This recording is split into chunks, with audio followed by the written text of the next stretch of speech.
अच्छा ये बताओ, मां तो सबसे बड़ी होती है। अयोध्या में दो लोग हैं, एक राम और एक भरत। राम जी ने मां की आज्ञा का पालन किया और भरत जी ने बिल्कुल उल्टा मां की आज्ञा का उल्लंघन किया। क्यों? मैया सुन लो मेरी मां, मैया ओ लाल मैया, मैया सुन लो मेरी मां। राम और भाई भरत, राम और भरत दोनों भाई हैं। राम जी ने किया अपने माँ बाप की आज्ञा का पालन, बोलो हाँ जोर से। और भरत जी ने किया अपने माँ बाप की आज्ञा का उल्लंघन। तो अब बताओ कि आज्ञा पालन करने वाला बड़ा कि उल्लंघन करने वाला बड़ा? जोर से, जोर से, जोर से। तो क्या भरत जी गलत थे? आप तो कह रहे हैं कि पालन करने वाला आज्ञा का अच्छा होता है और आज्ञा का उल्लंघन करने वाला अच्छा नहीं। तो भरत जी क्या अच्छे नहीं थे? तो फिर क्यों भरत जी ने आज्ञा का उल्लंघन किया? अपनी मां को इतने अपशब्द क्यों कहे भरत जी ने? अपनी मां को अपशब्द कहे, पापनी कहा, तेरे मुंह पर कीड़े क्यों ना पड़ गए, इन शब्दों का प्रयोग मां के लिए किया। तो भरत जी का ये सब शब्दों का प्रयोग करना सही है कि गलत है? जोर से, जोर से। तो मां के लिए ऐसा कहना सही है? मैया गलत है? तो भरत जी ने गलत किया? बोलो मेरी मां, लाल मैया, भरत जी ने गलत किया कि सही किया? हैं? क्या कह रही हो मेरी मां? भरत जी ने क्या किया? है गलत किया। मां राजा बनाना चाहती थी तो राजा बन जाते, ये सही था? क्यों छोरा? भरत जी को राजा बनाना चाहती थी क्या कहीं? तो क्या भरत जी राजा बन जाते, फिर ये सही था?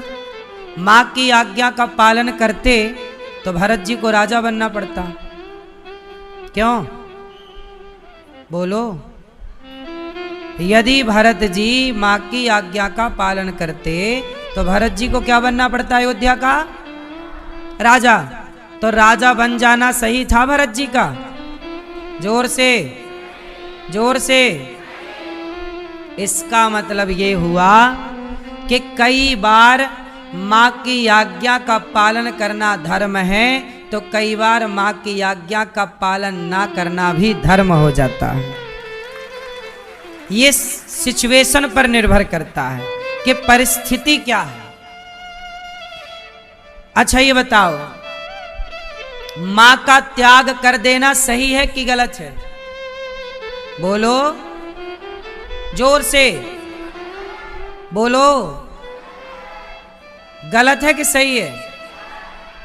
अब देखो, यदि आप कहते हैं कि मां का त्याग कर देना गलत है, आप कहते हैं सही है, तो दोनों ही उत्तर आपके गलत हैं। सही उत्तर क्या है? मां की आज्ञा का पालन करना या उल्लंघन करना तब सही या गलत होगा जब पहले ये पता लगाया जाए कि मां कैकेयी जैसी है या कौशल्या जैसी है। पहले ये पता करो कि तुम्हारी मां कैकेयी की तरह है कि कौशल्या की। यदि मां कौशल्या की तरह है तो आज्ञा का पालन करो, और मां कैकेयी की तरह है तो आज्ञा का पालन ना करो। भरत जी ने आज्ञा का पालन नहीं किया। बोलो हाँ। हर मां कौशल्या नहीं है और हर मां कैकेयी नहीं है। कई बार आप कहते हो कि हम तो मां की आज्ञा का पालन कर रहे हैं। सुनो, जो मां अपने बेटे को भगवान से दूर कर दे, ऐसी माँ का परित्याग कर देना चाहिए। भरत जी की माँ ने अपने पुत्र को भगवान से दूर करना चाहा, माँ ही क्यों ना हो, यदि भक्त को भगवान से दूर करना चाहती है तो ऐसी माँ का परित्याग कर देना चाहिए। ये सिचुएशन पता लगानी पड़ेगी कि उस सिचुएशन में माँ कैसी है। सुनो, पिता का त्याग कर देना सही है कि गलत है? उत्तर दो। फिर सिचुएशन की बात आएगी कि तुम्हारा पिता दशरथ जी जैसे हैं या हिरण्यकश्यपु जैसा है? प्रहलाद नाम के एक भक्त हुए हैं, बोलो हाँ। उन्होंने अपने पिता की आज्ञा का उल्लंघन किया, उन्होंने पिता का त्याग कर दिया, पर परमेश्वर का त्याग नहीं किया। यदि पिता भी तुम्हारे भगवान के रास्ते में बाधा बनकर खड़ा हो जाए तो ऐसे पिता का त्याग कर देना चाहिए। ये प्रहलाद जी की कथा सिखाती है। अच्छा, ये बताओ, भाई का त्याग कर देना सही है कि गलत है? जोर से, जोर से। ना सही है ना गलत है। ये सिचुएशन बताएगी कि तुम्हारा भाई रावण की तरह है या राम की तरह है। यदि तुम्हारा भाई रावण की तरह है तो भाई का बिल्कुल त्याग कर देना चाहिए, और भाई राम की तरह है तो उसका त्याग कभी नहीं करना चाहिए। आप लोग गलती क्या करते हैं कि भाई गलत हो तो भी आप साथ देते हैं, परिवार गलत हो तो भी आप साथ देते हैं। सुनो, बेटा भी गलत हो तो उसका साथ नहीं देना चाहिए, और दुश्मन भी सही हो तो दुश्मन का भी साथ दे देना चाहिए यदि वो सही है तो। बात न्याय की है, बात नीति की है। विभीषण को लोग कहते हैं किसने घर फोड़ा दिया, लंका रावण मरा तो विभीषण को लोग जिम्मेदार कसूरवार ठहराते हैं। किसने ना भेद खोला होता तो रावण ना मरता। तो एक बात बताओ, तो विभीषण ने राम का साथ देकर सही किया कि गलत किया? बोलो, सही किया। अच्छा, दूसरी तरफ एक और भाई है कुंभकर्ण, जिसने राम का साथ ना दिया और रावण का साथ दिया। कौन भाई सही है, कुंभकर्ण या विभीषण? कौन सही है?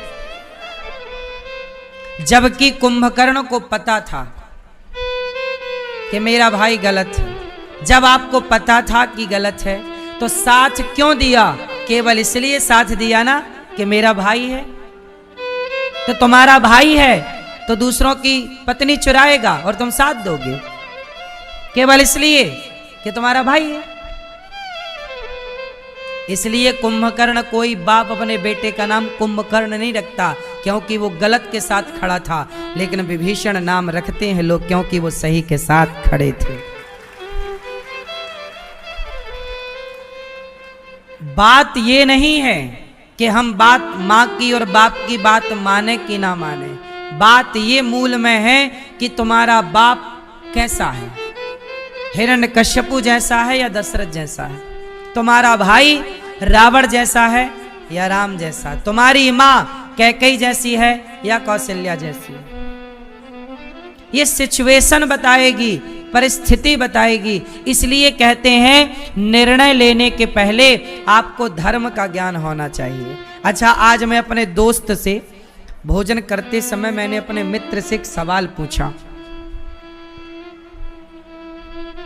सवाल ये था, इस धरती पर सबसे ईमानदार कौन है?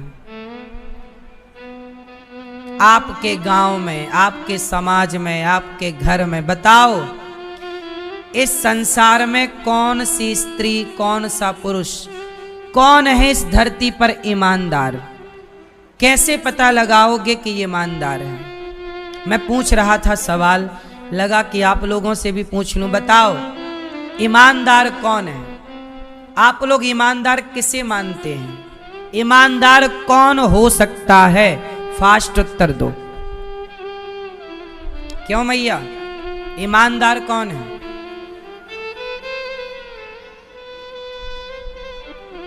भैया बताओ, चश्मा वाले, ईमानदार कौन है?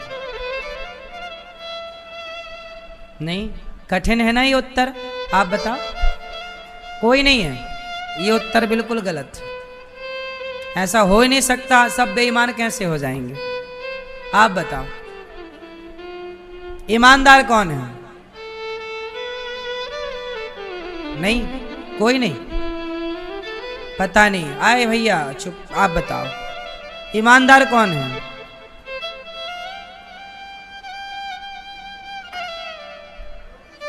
हैं? योगी जी।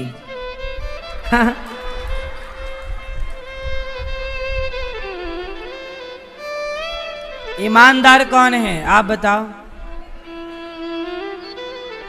हैं? माँ बाप। माँ तो पेट में ही मरवा देती है बेटी को। बाप तो अपने बेटी को ही ना पेट में ही निपटवा देता है आजकल कलयुग में। सुनो, आप सबका उत्तर अपनी अपनी जगह सही है, जो मूल परिभाषा है वो सुनो। इस धरती पर ईमानदार कौन है? सुनो, इस धरती पर ईमानदार वही है जिसको वास्तविक में धर्म का ज्ञान हो और जिसका प्रेम भगवान में हो। यदि आपके अंदर धर्म का ज्ञान है, आपको नॉलेज है धर्म का, और आप प्रभु से सच्चा प्रेम करते हैं, तो आप ईमानदार होंगे।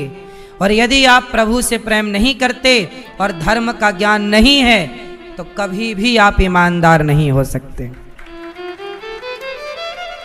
धर्म का ज्ञान, इसलिए पहले के लोग ईमानदार थे। पहले के लोग ना कभी झूठ नहीं बोलते थे, पता है आपको? डरते थे, भैया पाप लगेगा। पहले के लोग ईमानदार थे। क्यों? क्योंकि वो धर्म को जानते थे। आज के लड़के, आज के लोग बात बात पर झूठ बोलते हैं। क्यों? क्योंकि वो धर्म को जान नहीं रहे हैं। धर्म को जो जानेगा वो ईमानदार होगा। राम ईमानदार क्यों है? क्योंकि राम धर्म के ज्ञाता हैं। रावण बेईमान क्यों है? रावण भी विद्वान है। विद्वान होना और धर्म को जानना दोनों अलग अलग विषय हैं। विद्वान तो तोता भी हो सकता है, याद करा दो सारे विषय, रट लेगा, रट्टू तोता है। तो रावण विद्वान तो था, पर धर्म, रामो विग्रहवान धर्म, धर्म की मूर्ति तो राम है, रावण नहीं। इसलिए ईमानदार, आज ईमानदार लोग क्यों नहीं मिलते? क्योंकि लोगों के अंदर धर्म नहीं रहा। क्या समाप्त हो गया? धर्म। इसलिए गीता में भगवान क्या कहते हैं कि धर्म संस्थापनार्थाय संभवामि युगे युगे। जब जब धर्म की हानि होती है, जब धर्म की हानि होगी, मतलब धर्म कमजोर पड़ेगा, तो झूठ और अधर्म बढ़ जाएगा। तब तब भगवान जब जब हो ये धर्म की हानि, बाढ़हि असुर अधम अभिमानी, तब तब धरि प्रभु विविध शरीरा। तब तब भगवान अवतार लेकर आते हैं जब जब धर्म की हानि होती है। इसलिए आप लोगों से मेरी विनती है कि धर्म को जानो, धर्म के राह पर चलो। धर्म क्या है? देखो, हमारे ऋषियों के बारे में कथा मिलती है कि महर्षि कर्णव जैसे ऋषि, एक महर्षि थे कर्णव, उनके पास एक सुंदर सी कन्या रहा करती थी। इतनी सुंदर थी कि बड़े बड़े राजा और देवता भी मोहित हो जाते थे। इतनी सुंदर कन्या, लेकिन वो ऋषि के साथ थी, और ऋषि के साथ इतनी सुंदर कन्या थी, पर ऋषि ने ऋषि उनकी ओर मोहित नहीं हुए। एक कथा आती है पुराणों में, छोटी सी है, आपको सुना दूं, आप सुनेंगे अच्छा लगेगा आपको। एक राजा था, उस राजा ने नगर में कहा कि भैया हमारे नगर में सबसे ईमानदार व्यक्ति का नाम बताओ। तब उन्होंने बताया कि अपने नगर में एक फलाने पंडित जी हैं, बड़े ईमानदार हैं। राजा ने बुलाया कि महाराज यहाँ आओ, आप ईमानदार हो? महाराज मैं कैसा हूं मुझे नहीं पता, बस मैं धर्म के अनुसार चलता हूं बस। ठीक है।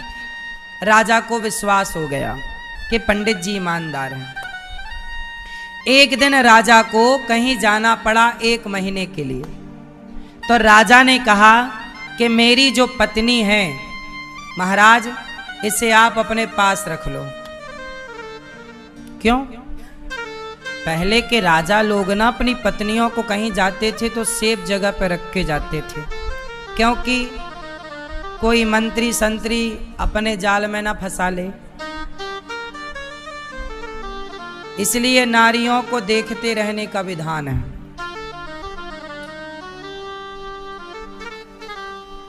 राजा बोले महाराज हमारी पत्नी को आप रख लो। महाराज बोले महाराज हमारे पास तो एक ही कमरा है, कुटिया है, हमारी पत्नी रहती। अच्छा वो पंडित जी गृहस्थ थे, उनकी खुद की पत्नी थी। बोले हमारी पत्नी रहती है, हम दोनों से ये कमरा भर जाता है, तुम्हारी पत्नी को कहाँ सुलाएंगे? महाराज कहीं भी सुला लेना पर अपने पास रखो। तो राजा अपनी पत्नी को पंडित जी को देकर चले गए। 1 महीने तक पंडित जी, उनके पास पलंग वलंग तो था नहीं, जमीन पर गद्दा, गद्दा भी छोटा, पति पत्नी के हिसाब का गद्दा। अब पति पत्नी के हिसाब के गद्दे में 2 ठीक सो जाते हैं, पर अब तीसरा। अब सोचो पंडित जी अपनी पत्नी को लिटाएं एक तरफ और राजा की पत्नी को लिटाएं दूसरी तरफ, और बीच में सोए पंडित जी। लेकिन जब पंडित जी अपनी पत्नी की तरफ करवट लें तो उनके मन में भाव जागे कि ये मेरी पत्नी है, और जब वो रानी की तरफ करवट लें तो उनके अंदर भाव जाग जाए कि ये मेरी बेटी है। जैसे बाप अपनी बेटी को अपने साथ सुला लेता है कि नहीं? भाई छोटी 5 साल की बेटी है, 10 साल की बेटी है,